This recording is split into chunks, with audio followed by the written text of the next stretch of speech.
ଆଗାମୀ ବିଶ୍ୱ ପ୍ରସିଦ୍ଧ ରଥଯାତ୍ରାକୁ ଦୃଷ୍ଟିରେ ରଖି ପ୍ରଶାସନ ପକ୍ଷରୁ ସହରର ସୌନ୍ଦର୍ଯ୍ୟୀକରଣ ଏବଂ ଗମନାଗମନ ସୁବିଧା ପାଇଁ କାର୍ଯ୍ୟକ୍ରମ ଜାରି ରହିଛି। ପୂର୍ବରୁ ସ୍ଥଗିତ ଥିବା ପୁରୀ 18ନଳାରୁ 4ନଳା ପର୍ଯ୍ୟନ୍ତ ଉଚ୍ଛେଦ କାର୍ଯ୍ୟ ଆଜିଠାରୁ ପୁନଶ୍ଚ ଆରମ୍ଭ ହୋଇଛି। ରାସ୍ତାରେ ଉଭୟ ପାର୍ଶ୍ୱରେ ରହିଥିବା ଅବୈଧ ନିର୍ମାଣକୁ ଭାଙ୍ଗି ରାସ୍ତାର ପ୍ରଶସ୍ତୀକରଣ କରାଯିବ, ଯାହାଫଳରେ ରଥଯାତ୍ରା ସମୟରେ ଭକ୍ତ ଓ ଯାନବାହନ ଚଳାଚଳ ସୁଗମ ହୋଇପାରିବ। ଉଚ୍ଛେଦ କାର୍ଯ୍ୟକୁ ଶାନ୍ତିପୂର୍ଣ୍ଣ ଭାବେ ସମ୍ପାଦନ କରିବା ପାଇଁ ପ୍ରଶାସନ ପକ୍ଷରୁ ବ୍ୟାପକ ପୋଲିସ ବନ୍ଦୋବସ୍ତ କରାଯାଇଛି। ଘଟଣାସ୍ଥଳରେ ପୋଲିସ ଫୋର୍ସ ମୁତୟନ କରାଯାଇ ସ୍ଥିତି ଉପରେ କଡ଼ା ନଜର ରଖାଯାଇଛି।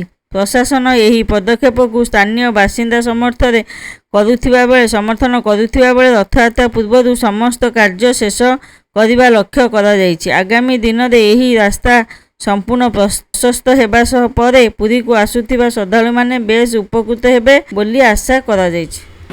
ଯୁବ ଆଇନଜୀବୀ ପୁରୀ ବାଗ ଆସୋସିଏସନ୍ କ'ଣ କାର୍ଯ୍ୟକ୍ରମ କ'ଣ ଉଦ୍ଦେଶ୍ୟ କ'ଣ ହେଇଛି କହିଲେ? ଏଠି ଆମର ଗଭର୍ଣ୍ଣମେଣ୍ଟର ରୋଡ଼ ଚୌକା କରାହେଉଛି ଜନସାଧାରଣ ଯିବା ଆସିବା କରିବା ସୁବିଧା ନିମନ୍ତେ। ଏଇଟା ସ୍ୱାଗତ ଯୋଗ୍ୟ ଗଭର୍ଣ୍ଣମେଣ୍ଟର କାର୍ଯ୍ୟଟା ଆମେ ସମସ୍ତେ ସମର୍ଥନ କରୁଛୁ। ସୁବିଧା କହୁ ସମସ୍ତେ ଚଳପ୍ରଚଳ କରିବାକୁ ସୁବିଧା ହେଉ ଏବଂ ଆଗକୁ ଆମର ମହାପ୍ରଭୁଙ୍କର ଘୋଷଯାତ୍ରା ହେଉଛି।